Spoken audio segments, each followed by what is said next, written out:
来是高中生为着30块起相拍，发生伫中华。高中2年的甲3年的只有30块，袂记哩刑。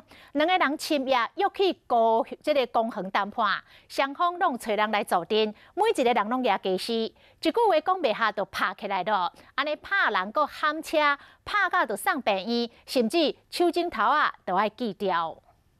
足济，进来我去车内，一个小姐伫车内真紧张，敲电话报警，因为有人伫卡车。几个人将4个人拍倒在地，搁无放伊煞，保站几下，煞咧就开始卡车。送到病院4个人，有的人头着伤，有的人耳仔着伤，尾整知爱锯掉1/3因。学生要替同学出气，因为这个他同学被同校3年级的学长来欺负。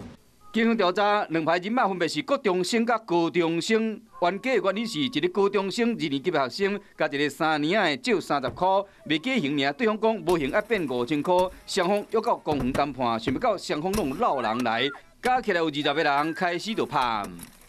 有2名伤者已经倒地了，这些青少年还一直往他的头部猛打，所以我们以这个来移送杀人未遂。这阵探队的人，上细汉15岁，上大汉19岁，依照杀人未遂、伤害、恐吓、毁损等等罪嫌上班。